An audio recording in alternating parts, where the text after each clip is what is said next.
Niech będzie pochwalony Jezus Chrystus i Maria zawsze Dziewica z Bazyliki Archikatedralnej pod wezwaniem męczeństwa świętego Jana Chrzciciela w Warszawie. Widzów telewizji Trwam i słuchaczy Radia Maria bardzo serdecznie witamy i pozdrawiamy.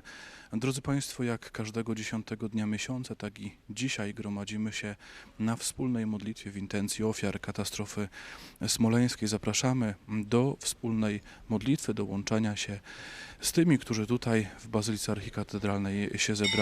Mszy świętej przewodniczyć będzie i homilię wygłosi ksiądz prałat Jan Szubka, proboszcz parafii pod wezwaniem Matki Bożej Wspomożycielki Wiernych w Warszawie.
W imię Ojca i Syna i Ducha Świętego. Miłość Boga Ojca, łaska Pana naszego Jezusa Chrystusa i dar jedności w Duchu Świętym niech będą z wami wszystkimi.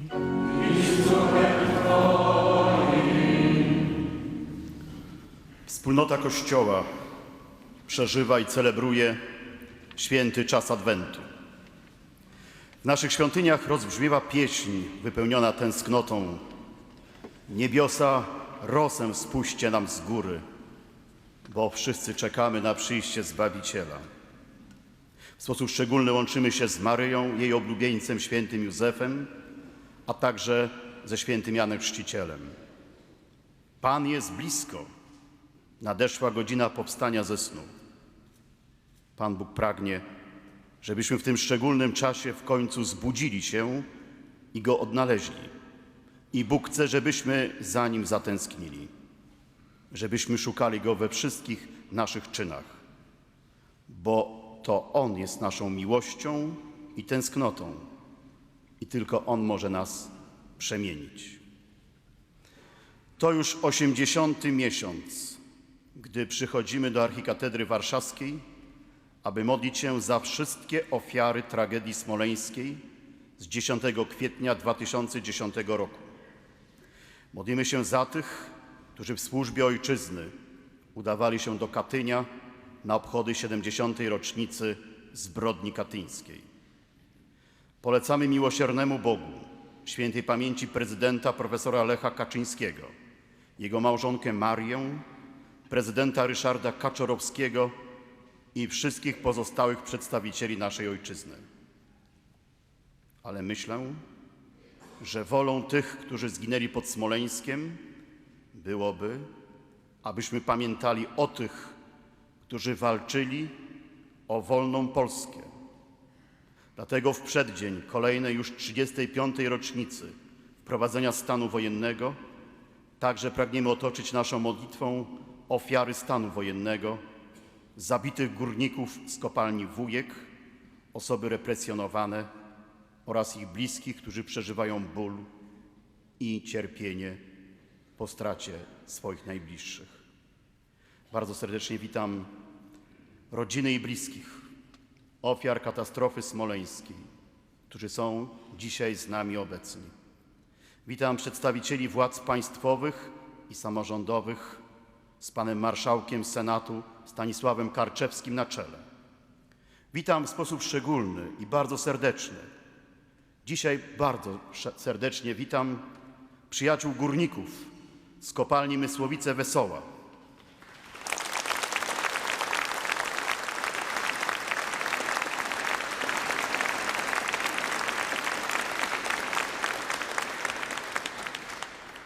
Witam poczty sztandarowe Światowego Związku Żołnierzy Armii Krajowej Warszawa Wschód, Kościelnej Służby Porządkowej Totus Tuus diecezji warszawsko-praskiej, Totus Tuus z parafii Matki Bożej Królowej Pokoju z Baniochy, Totus Tuus z Chomiczówki. Witam serdecznie poczet sztandarowy Światowego Związku Żołnierzy Armii Krajowej, koło Otocznik. To jest Ostrów Mazowiecka. Witam poczet sztandarowy Biura Ochrony Rządu, Batalionu Reprezentacyjnego Wojska Polskiego. Witam wszystkich uczestników naszej Eucharystii, którzy są dzisiaj z nami obecni, a są obecni z całej Polski, a można powiedzieć z całego świata, dlatego też, że pragnę dzisiaj powitać przedstawicieli klubów Gazety Polskiej ze Stanów Zjednoczonych, z Londynu i z Hamburga.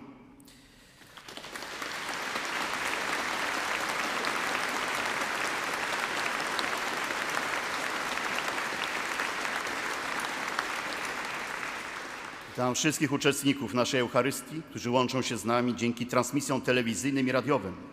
A nasze uroczystości, chcę przypomnieć, transmitują Telewizja Trwam, Radio Maryja, Telewizja Republika, Telewizja Polska Polonia, która transmituje naszą Eucharystię dla Polaków mieszkających za granicą.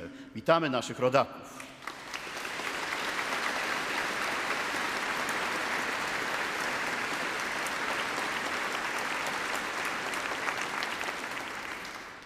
Witam naszych artystów. Witam panią Ewelinę Siedlecką-Sopran i witam chór Cantores Sancte Barbare pod dyrekcją pana Artura Backiela i naszego mistrza organów, pana Piotra Rachonia.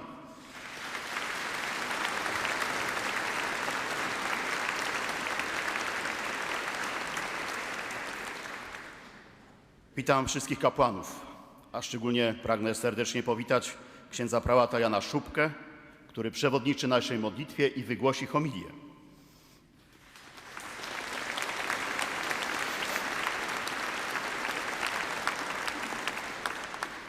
I was, moi kochani, witam tutaj zgromadzonych w Archikatedrze Warszawskiej, którzy mimo nie najłatwiejszej pogody, a nawet powiedział deszczowej pogody, tak tłumnie zgromadziliście się tutaj w naszej katedrze. Jesteście z Warszawy, ale i wiem, z pozostałych miejscowości w Polsce.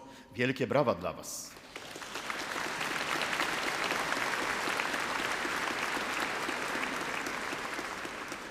Księże prałacie, proszę o przewodniczenie naszej modlitwie.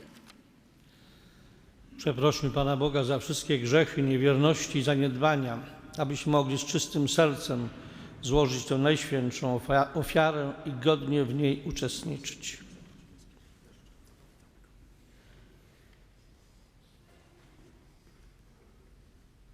Spowiadam się Bogu Wszechmogącemu i wam, bracia i siostry, że bardzo zgrzeszyłem myślą, mową, uczynkiem i zaniedbaniem.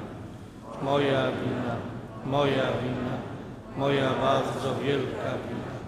Przeto błagam Najświętszą Maryję, zawsze Dziewicę, wszystkich aniołów i świętych i was, bracia i siostry, o modlitwę za mnie do Pana Boga naszego.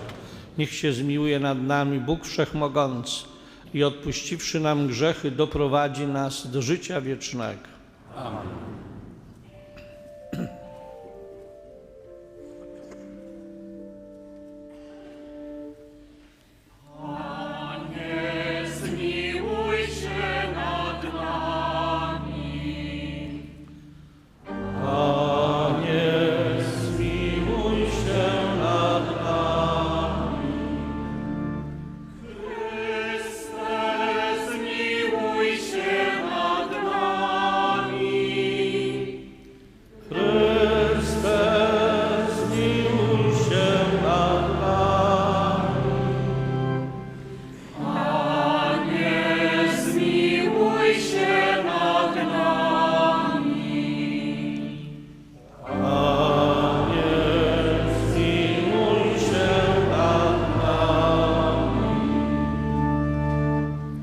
Módlmy się. Wszechmogący Boże, niech w naszych sercach zajaśnieje blask Twojej chwały i rozproszy ciemności grzechu, aby w chwili przyjścia Twojego Syna okazało się, że jesteśmy dziećmi światłości. Przez naszego Pana Jezusa Chrystusa, Twojego Syna, który z Tobą żyje i króluje w jedności Ducha Świętego, Bóg przez wszystkie wieki wieków. Amen.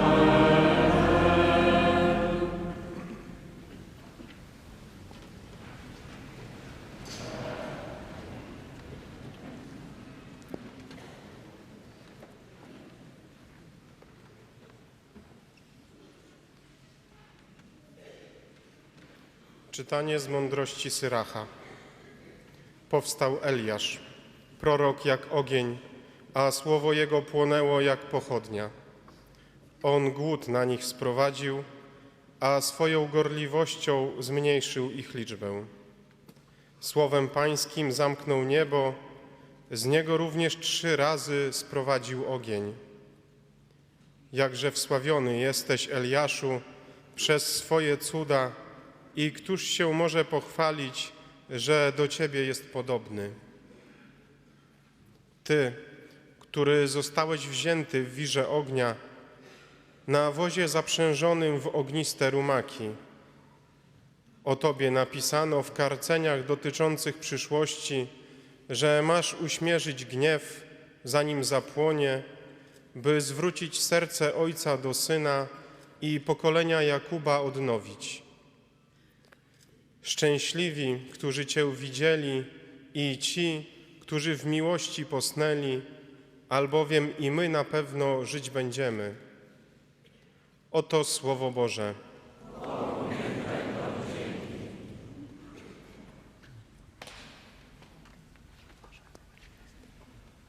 Odnów nas, Boże, i daj nam zbawienie.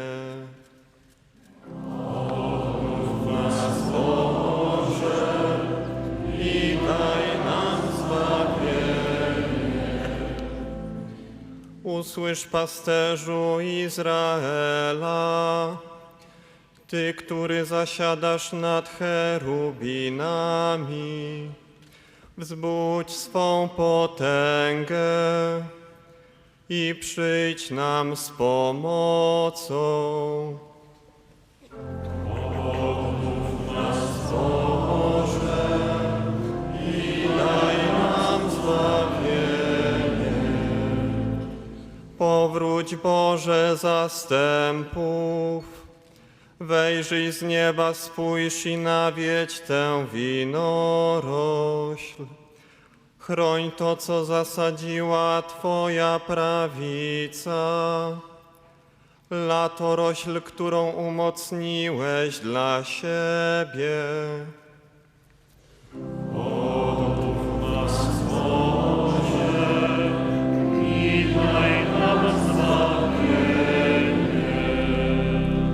Wyciągnij rękę nad mężem Twej prawicy, nad Synem Człowieczym, którego umocniłeś w swej służbie.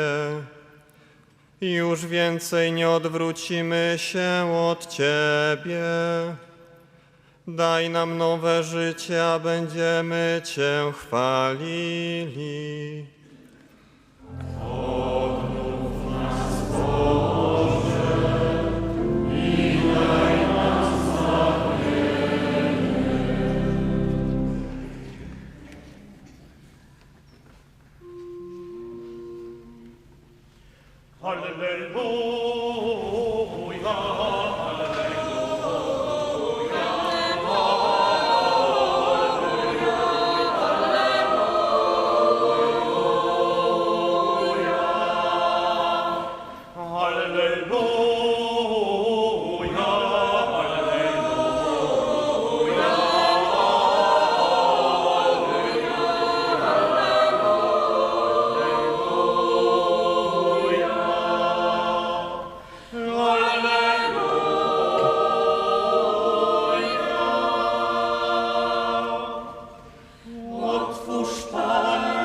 Pan z wami. Słowa Ewangelii według świętego Mateusza.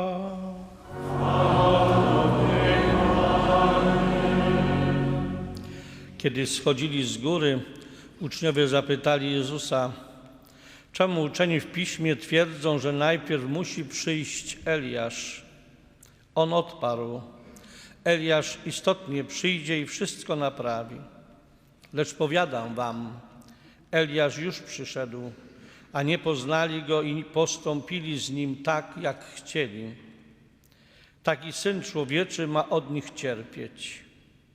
Wtedy uczniowie zrozumieli, że mówił im o Janie Chrzcicielu. Oto słowo Pańskie.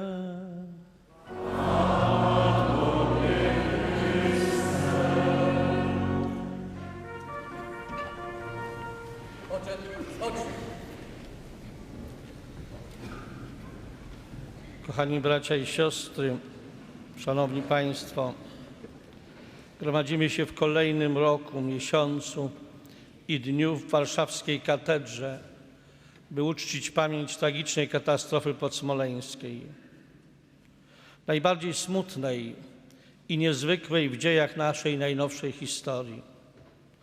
Odeszli bowiem nie tylko prezydent Najjaśniejszej Rzeczpospolitej wraz z małżonką, ale wielu wspaniałych ówczesnych polityków, dyplomatów, mężów stanu, duchownych oraz pracownicy lotu. Odeszli nasi najbliżsi, mężowie i żony, rodzice, dzieci, przyjaciele, koledzy. Stąd nasz uzasadniony smutek i żal, bo przecież wraz z ich śmiercią umarła cząstka nas samych i naszego narodu. Już w Piśmie Świętym Starego Testamentu czytamy: że słuszną i dobrą rzeczą jest modlitwa za zmarłych. Więc dzisiaj chcemy ich wszystkich polecać naszej modlitwie, naszemu wołaniu do Pana życia. Wieczny odpoczynek racz im dać, Panie. Ale dzisiaj chcemy też ich wspominać, dziękując za to, co dla nas i dobra naszej Ojczyzny zrobili. I to wszystko jeszcze raz ofiarować na tym ołtarzu, ufając, że święty anioł zaniesie to przed oblicze boskiego majestatu jako ofiarę czystą, świętą i doskonałą. I chcemy jeszcze raz przywołać ich pamięć, by pozostała na zawsze w naszych umysłach i sercach. Celem ich podróży był Katyń i 70. rocznica strasznego mordu dokonanego na polskiej inteligencji, oficerach, kapłanach, nauczycielach, policjantach. Lecieli z misją i przesłaniem troski o prawdę, pokój i historyczną pamięć tych, którzy swoje życie oddali na ołtarzu Ojczyzny i przez długie lata mieli być wymazani z pamięci, a zbrodnia ich ukryta przed światem. Dzisiaj chcemy także modlić się za wszystkich bliskich, dla których ta śmierć jest ciągle żalem, stratą i ogromnym bólem. Za żony i matki, ojców i braci, przyjaciół, kolegów, za cały naród polski, bo ta śmierć dotknęła i wciąż boli nas wszystkich. W niemal przededniu kolejnej tragicznej rocznicy, o której wspomniał ksiądz proboszcz na początku, nie możemy tutaj zapomnieć o wszystkich ofiarach stanu wojennego, tej mrocznej karty w dziejach naszego narodu. Ciągle wspominamy tych, którzy o wolną Polskę walczyli, którzy ginęli w nieznanych miejscach i okolicznościach, siedzieli w więzieniach, miejscach odosobnienia i kaźniach, o tak zwanych ścieżkach zdrowia i skrytobójczo zamordowanych kapłanach. Do dzisiaj, mimo upływu kolejnych lat, nie znamy wszystkich okoliczności, a zakryta prawda o tym okresie ginie w łatwaninie osób, zdarzeń i szczątków prefabrykowanych często i mało wiarygodnych dokumentów. Moi drodzy, od 2 tygodni przeżywamy Adwent. Ten szczególny czas oczekiwania, tęsknoty, czujności i gotowości na spotkanie z tym, który był, który jest i który przychodzi. Ale nie znamy tej szczególnej godziny. Dla tych, którzy zginęli, czas Adwentu, oczekiwania i tęsknoty już się skończył. Pan już ich zabrał. Wierzymy, że są w domu Ojca, gdzie nie ma bólu, tęsknoty, cierpienia i smutku. Jest prawdziwa miłość, pokój i zgoda. Bracia i siostry, my jesteśmy jeszcze w drodze. Dla nas Adwent wciąż trwa. Dla nas wciąż trwa oczekiwanie na przyjście Chrystusa w czasach ostatecznych. Wiemy, że Pan przyjdzie jako sędzia i posadzi jednych po jednej, a drugich po drugiej stronie. I powie do pierwszych: pójdźcie błogosławieni Ojca mojego, weźcie posiadanie królestwo przygotowane wam od założenia świata. A drugim: idźcie precz, nie znam was. Taka jest rzeczywistość, która nas czeka. Wszystko zależy od nas, a raczej postawy naszego życia dzisiaj tu na ziemi, od naszej miłości Boga i bliźniego. Pierwszą niedzielę Adwentu święty Paweł mówił: żyjmy przyzwoicie jak w jasny dzień, nie w pijatykach, hulankach, nie w rozpuście, wyozdaniu, nie kłótni i zazdrości. A święty Mateusz dopowie: czuwajcie i bądźcie gotowi, bo w chwili, której się nie domyślacie, Syn Człowieczy przyjdzie. A tydzień temu Jan Chrzciciel wołał: nawracajcie się, bo bliskie jest Królestwo Boże. Przygotujcie drogę Panu. A jutro prorok Izajasz powie: odwagi, nie bójcie się, oto wasz Bóg, oto pomsta, przychodzi Boża odpłata. On sam przychodzi, aby nas zbawić. Ale Adwent jest też czasem oczekiwania na Boże Narodzenie, na te chwile, gdy wspominamy to wielkie wydarzenie, jakim jest zejście Syna Bożego na ziemię. Słowo ciałem się stało. Syn Boży stał się człowiekiem i zamieszkał między nami. Przeżywać będziemy to wydarzenie po raz kolejny w noc Bożego Narodzenia i będziemy się modlić, by to dotknęło każdego z nas, by dla każdego z nas Słowo ciałem się stało, by w każdym naszym domu świętowanie odbywało się z Jezusem, bo cóż to za święta bez jubilata, bez tego najważniejszego gościa, czymże jest wtedy kolorowa choinka czy opłatek w naszej dłoni. I chcemy, by w naszym domu była Maryja, Jego Matka, w Adwencie tak nam bardzo bliska. Ona przecież uczy jej dzieci, byśmy dzielili się radością naszej wiary, że w naszym sercu jest Bóg, że żyjemy Jego prawdą i miłością, że wbrew wielu chcemy być z Bogiem, Bogiem się dzielić, żyć prawdą Jego Ewangelii, pielęgnować polskie zwyczaje i tradycje z całą ich głębią i teologicznym uzasadnieniem, że chcemy iść z pomocą dla drugich, bo to przecież dzięki naszej wrażliwości tylu naszych bliskich sąsiadów będzie miało prawdziwe święta w cieple, przyjaźni i życzliwości. Ale pamiętajmy też o tych dalszych, zapomnianych, a tak bardzo potrzebujących naszej pomocy. Nie zapomnijmy o żadnym polskim dziecku, o żadnej polskiej rodzinie. Już za kilka dni pójdziemy do tej czy innej świątyni na pasterkę. Zaśpiewamy jednym głosem: Bóg się rodzi, moc truchleje i podnieś rękę, Boże Dziecię, błogosław Ojczyznę miłą.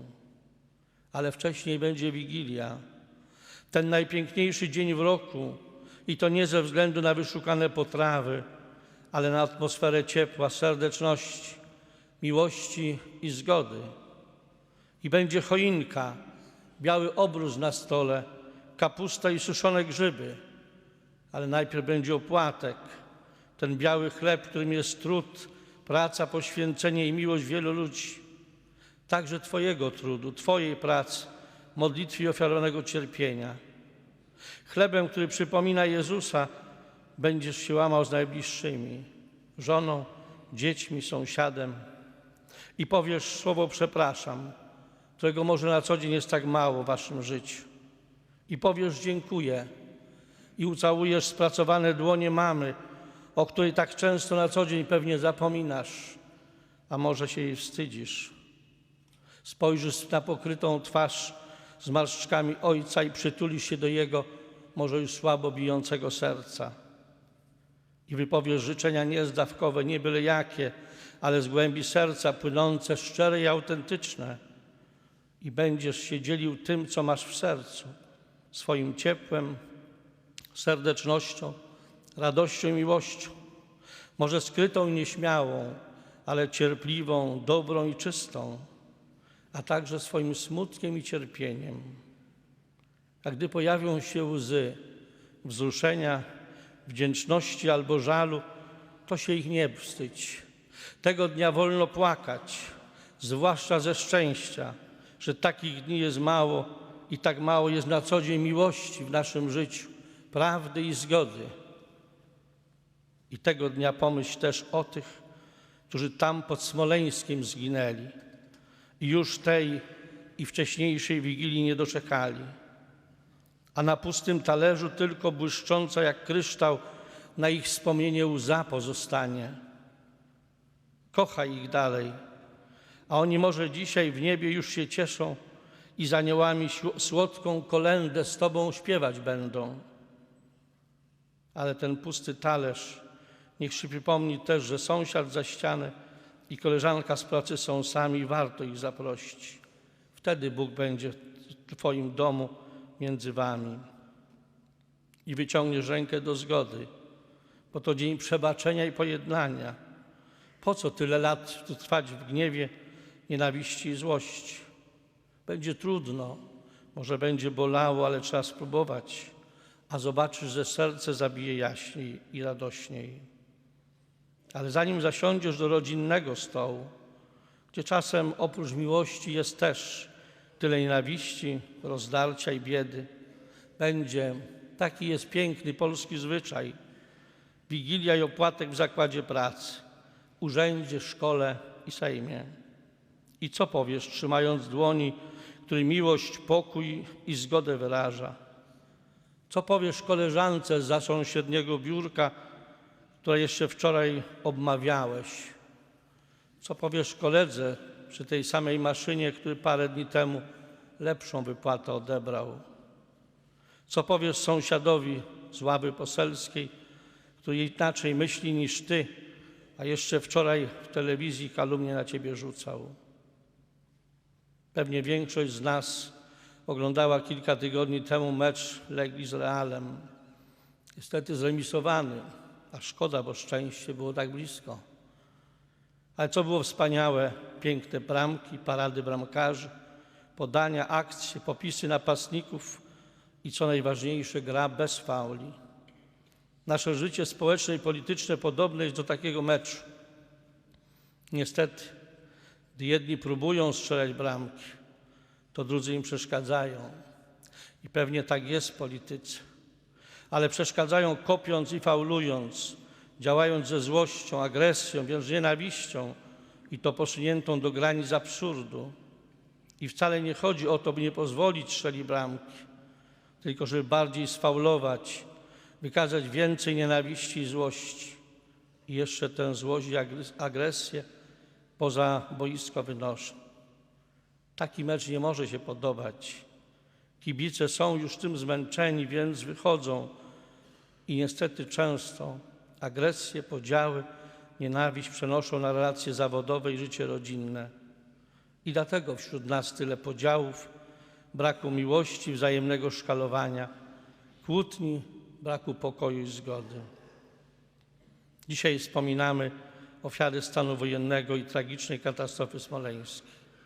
Mamy żal i słuszny, że tyle spraw nie zostało wyjaśnionych, że pojawiło się tyle zaniedbania, że brakło chęci, desperacji i sumienności, że wciąż tyle emocji słusznych i niesłusznych się pojawiło, tyle niejasności i dodatkowego bólu, jak wciąż daleko do prawdy.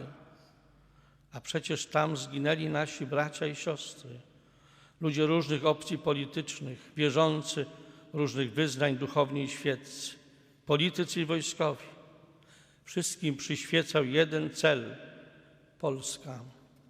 Niech ta katastrofa będzie więc dla nas okazją nie do kłótni, waśni, sporów i podziałów, ale okazją do pojednania, narodowej zgody, szacunku dla ofiar i ich rodzin, szukania tego, co łączy, a nie dzieli.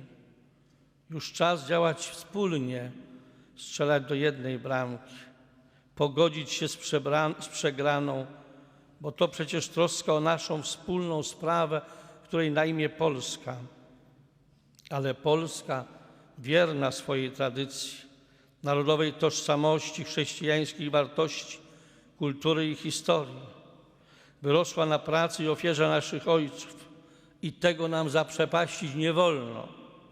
Nie wolno poddać się modnej dziś laicyzacji, politycznej poprawności i współczesnym prądom neopogaństwa i liberalizmu, tak bardzo przez niektórych dzisiaj popieranych. Więc trzymając w dłoni opłatek, uśmiechnij się do brata, podaj rękę do zgody, ale szczerze patrząc w oczy i powiedz jak w domu żonie, mamie czy mężowi: przepraszam, dziękuję i złóż życzenia, ale szczere i autentyczne, wtedy Bóg będzie między wami. A gdzie jest Bóg, tam jest miłość, radość, pokój, zgoda i nadzieja. Nie czekaj kolejnego adwentu i kolejnej Wigilii i kolejnej rocznicy smoleńskiej. Bóg przychodzi, powiem, On już jest, tylko pozwól, by Twoje serce było tym małym Betlejem, choćby ubogą stajenką, ale otwarte i gotowe, by Go przyjąć. Panie Jezu, który byłeś, jesteś i ciągle na nowo przychodzisz. Przyjdź więc jeszcze raz do swojego domu, któremu na imię Polska, i pozostań z nami. Przyjdź do naszego zakładu pracy i szkoły.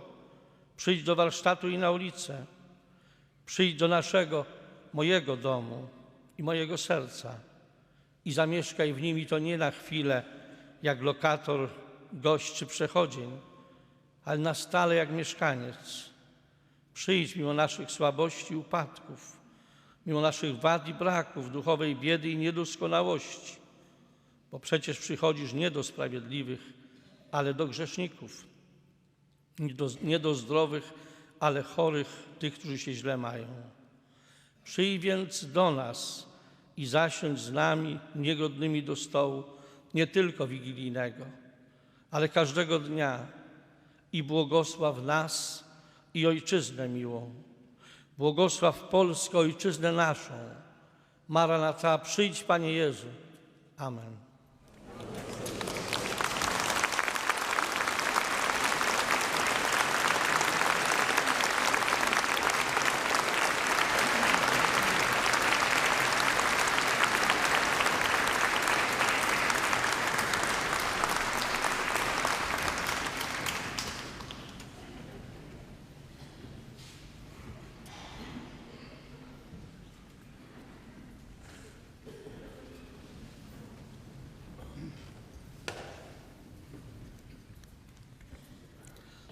Oczekując zbliżających się świąt oraz powtórnego przyjścia Pana w chwale, przedstawmy Mu nasze prośby. Módlmy się za pasterzy Kościoła, aby głoszona przez nich nauka z mocą przynosiła owoc nawrócenia ludzkich serc. Ciebie prosimy.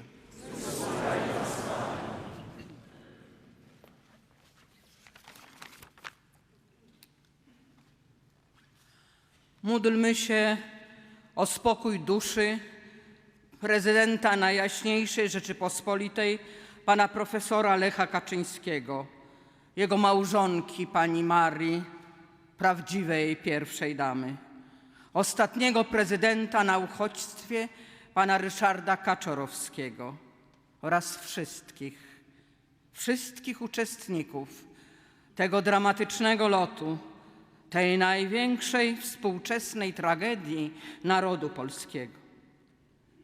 A Ciebie, dobry Boże, prosimy w 80. miesięcznicę o to, aby ofiara ich życia nigdy nie została zapomniana, żeby była wyjaśniona i godnie upamiętniona. Ciebie prosimy.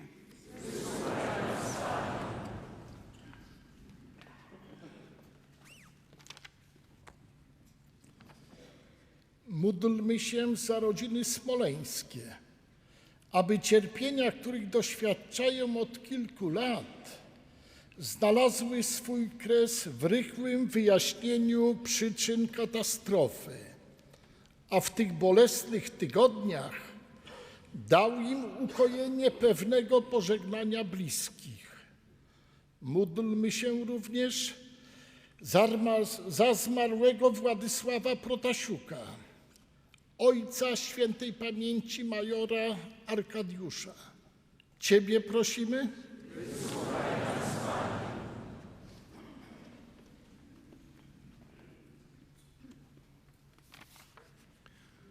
Módlmy się w intencji ofiar grudnia 1970 roku oraz stanu wojennego, za poległych i rannych w pacyfikacji kopalni Wujek w grudniu 1981 roku, za represjonowanych, walczących do końca o wolną i sprawiedliwą Polskę, aby ich ofiara stanowiła wzór godnego umiłowania wolności i by nie była wykorzystywana do manipulacji historią. Ciebie prosimy.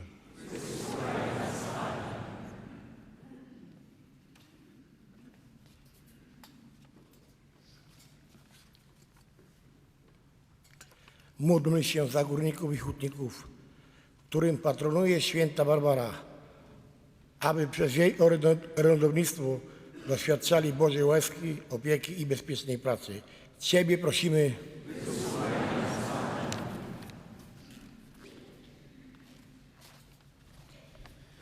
Módlmy się za samotnych i opuszczonych, aby szczególnie w nadchodzące święta Narodzenia Pańskiego znaleźli pocieszenie i miejsce przy stole, czując Bożą miłość i opiekę. Ciebie prosimy.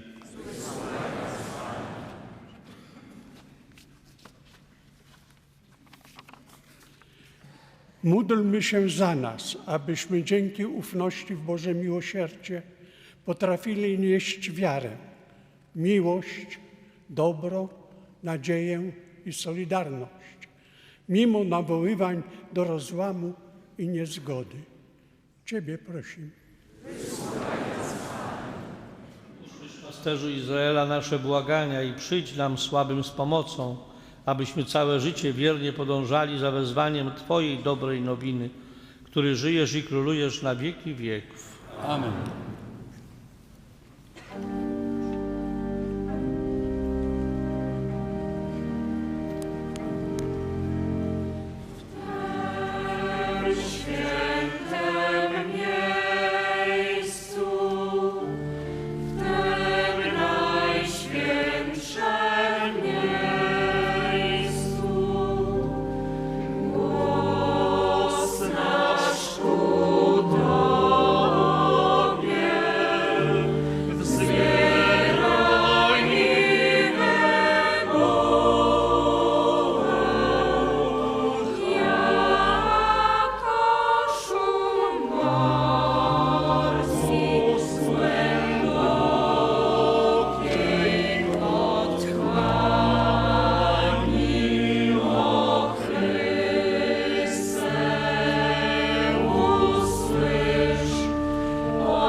Módlcie się, aby moją i waszą ofiarę przyjął Bóg Ojciec Wszechmogący.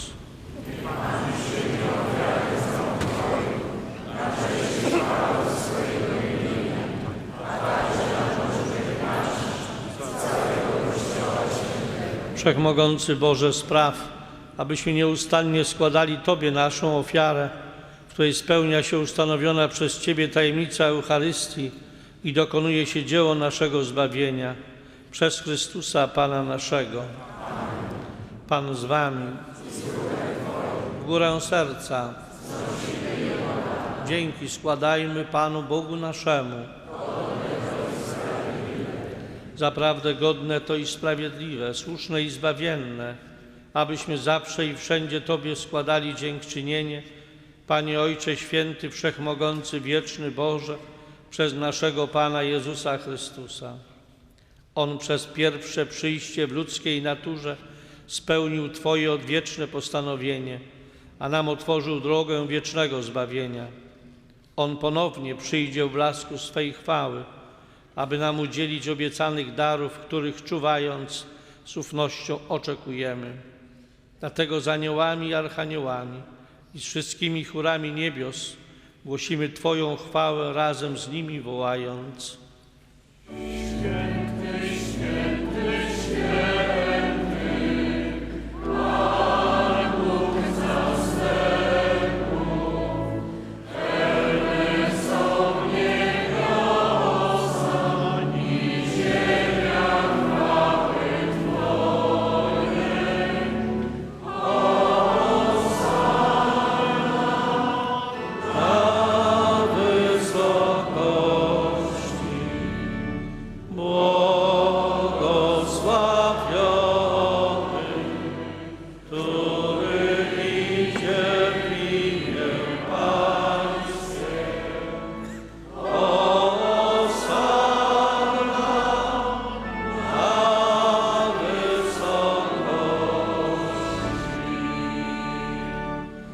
Zaprawdę święty jesteś, Boże, źródło wszelkiej świętości. Uświęć te dary mocą Twojego Ducha, aby stały się dla nas ciałem i krwią naszego Pana Jezusa Chrystusa.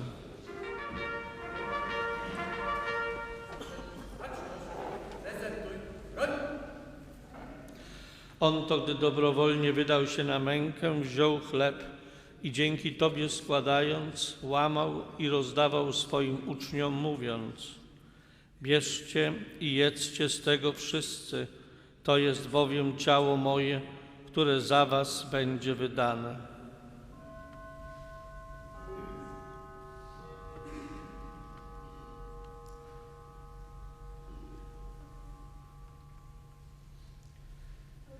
Podobnie po wieczerzy wziął kielich i ponownie dzięki Tobie składając, podał swoim uczniom, mówiąc: bierzcie i pijcie z niego wszyscy, to jest bowiem kielich krwi mojej, nowego i wiecznego przymierza, która za was i za wielu będzie wylana na odpuszczenie grzechów. To czyńcie na moją pamiątkę.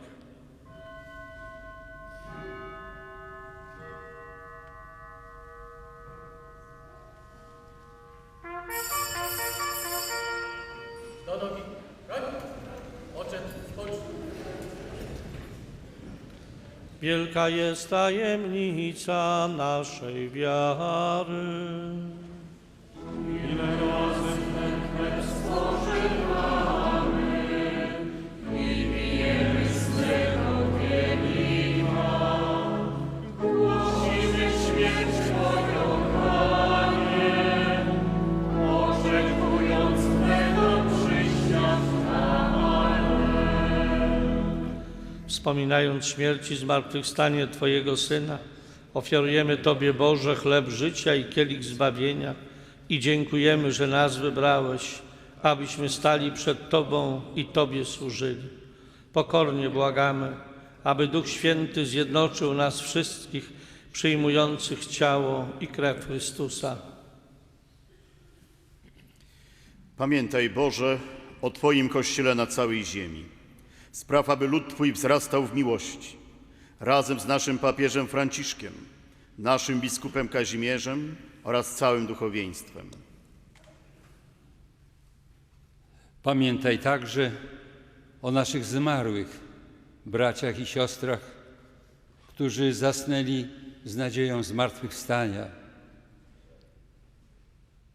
o zmarłych w katastrofie smoleńskiej, o ofiarach stanu wojennego i wszystkich, którzy w Twojej łasce odeszli z tego świata. Dopuść ich do oglądania Twojej światłości.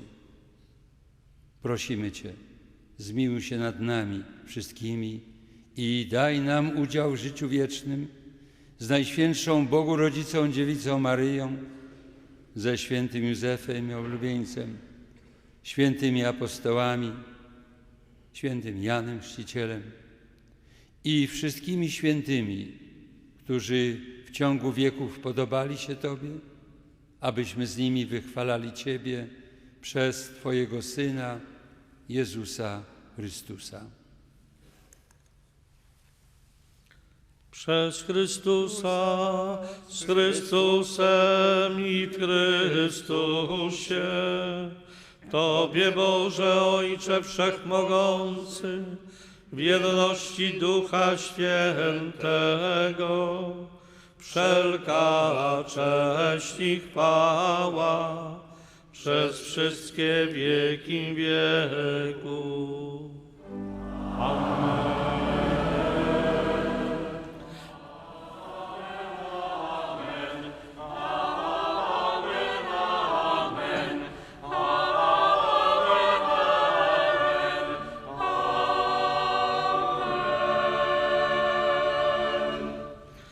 Bóg tak umiłował świat, że zesłał nam swojego Syna jako Zbawiciela.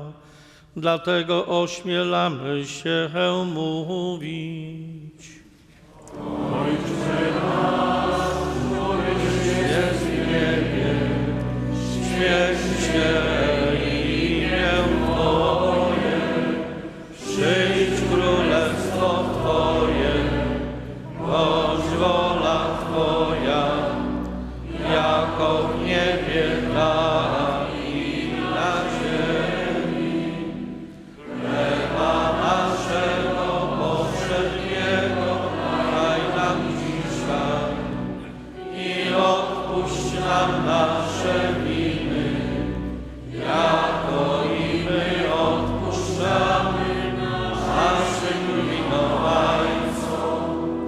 I nie wódź nas na pokuszenie, ale nas zbaw ode złego. Wybaw nas, Panie, od zła wszelkiego i obdarz nasze czasy pokojem.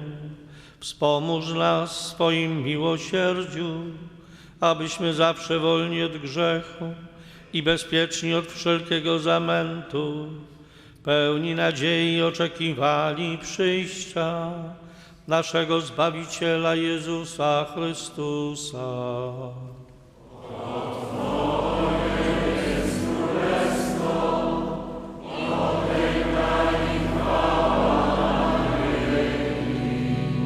Panie Jezu Chryste, Ty powiedziałeś swoim apostołom: pokój wam zostawiam, pokój mój wam daję. Prosimy Cię, nie zważaj na grzechy nasze, lecz na wiarę swojego Kościoła i zgodnie z Twoją wolą napełniaj go pokojem i doprowadź do pełnej jedności, który żyjesz i królujesz na wieki wieków. Pokój Pański niech zawsze będzie z wami. Przekażcie sobie znak pokoju.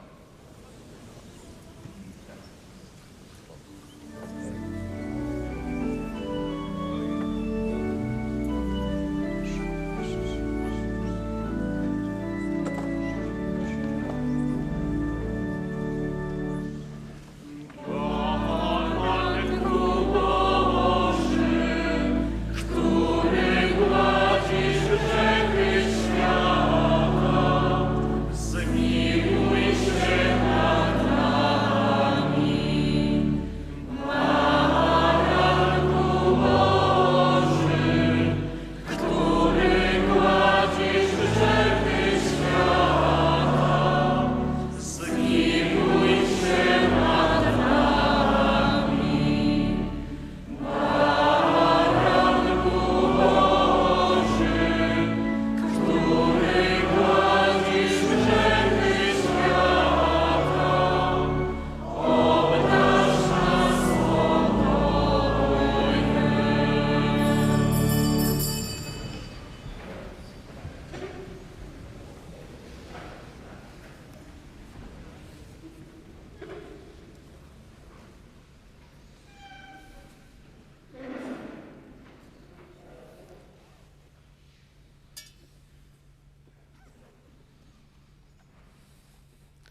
Oto baranek Boży, który gładzi grzechy świata. Błogosławieni, którzy zostali wezwani na Jego ucztę. Panie, nie jestem godzien, abyś przyszedł do mnie, ale powiedz tylko słowo, a będzie uzdrowiona dusza moja. Komunia święta będzie udzielana wzdłuż nawy głównej i naw bocznych.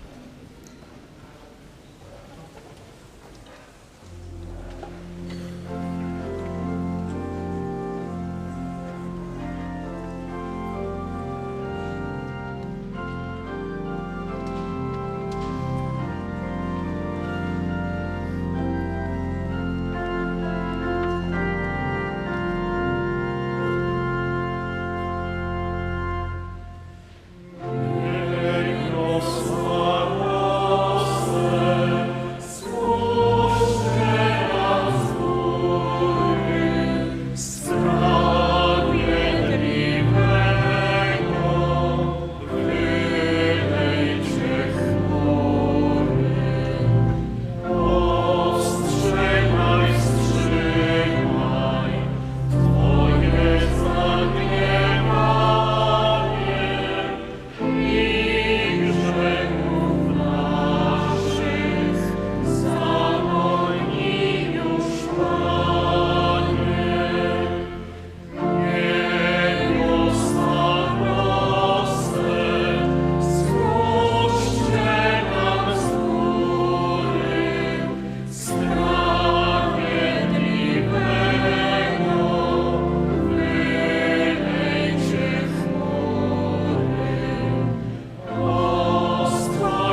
Módlmy się.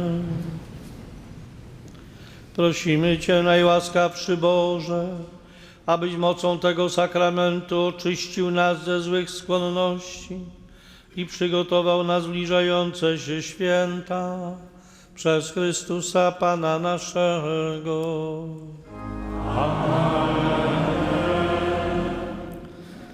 Z całego serca pragnę wszystkim podziękować za udział w naszej grudniowej Eucharystii, gdzie modliliśmy się za ofiary katastrofy smoleńskiej i tych wszystkich, którzy oddali swoje życie w obronie naszej ojczyzny i niepodległości. Przepraszam, że witając nie powitałem pana marszałka Sejmu, pana Marka Kuchcińskiego, który modli się razem z nami. Proszę o wybaczenie.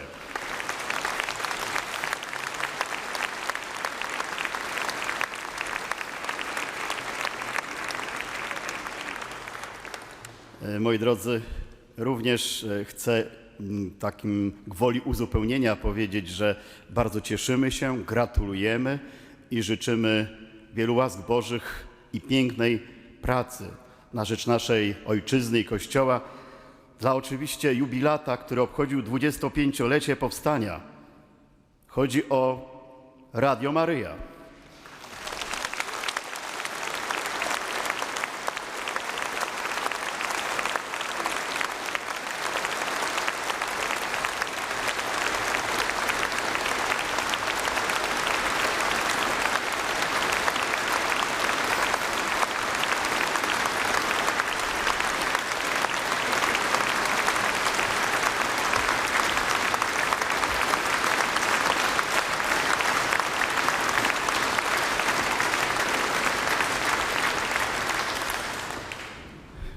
Pragnę również zaprosić jutro na spotkanie o godzinie 19 w parafii Dzieciątka Jezus na Żoliborzu. To spotkanie odbędzie się z panem profesorem Krzysztofem Szwagrzykiem, który zajmuje się ekshumacją na tak zwanej Łączce. To jutro o 19. I jeszcze chcą dzisiaj przemówić nasi goście, górnicy.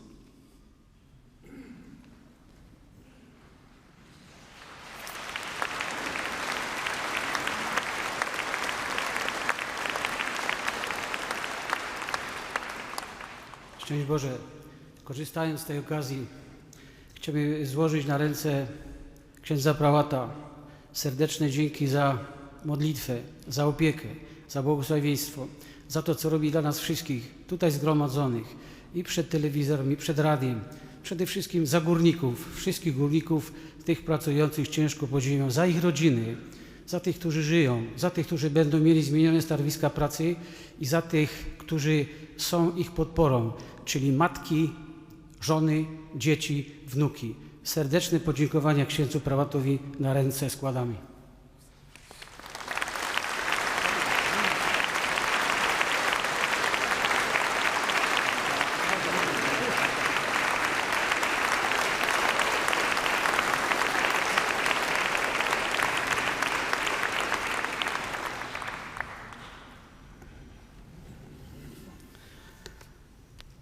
I oczywiście wielkie podziękowania dla księdza prałata Jana Szubki za dzisiejszą modlitwę, przewodniczenie naszej modlitwy i za wygłoszone Słowo Boże. Bóg zapłać, księże prałacie.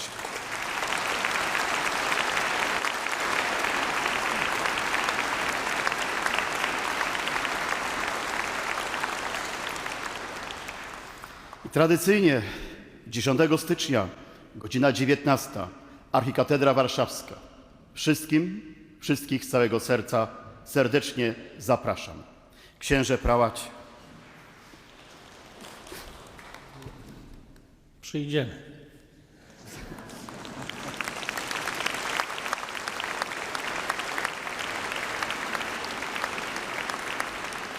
A teraz przyjmijmy w pokorze Boże błogosławieństwo. Niech ono nam towarzyszy na tej naszej drodze, zwłaszcza w te szczególne dni, które są bardzo bliskie naszemu sercu, gdzie będziemy wspominać w sposób szczególny tych, którzy odeszli, których nie ma pośród nas, ale wierzymy, że są razem z nami swoją mocą duchową i w to mocno wierzymy i ufamy, że Pan nagrodził ich radością szczęścia wiecznego.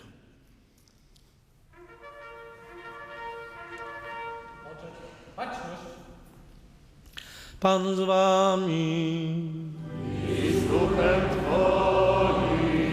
Niech was błogosławi Bóg Wszechmogący, Ojciec i Syn i Duch Święty. Idźcie w pokoju Chrystusa.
Zakończyła się nasza wspólna, comiesięczna modlitwa w intencji ofiar katastrofy smoleńskiej, Eucharystii, sprawowanej w archikatedrze pod wezwaniem męczeństwa świętego Jana Chrzciciela. Dzisiaj przewodniczył i homilię do nas skierował ksiądz prałat Jan Szubka z Warszawy. Bardzo dziękujemy za wspólną modlitwę. Niech będzie pochwalony Jezus Chrystus i Maryja zawsze dziewica.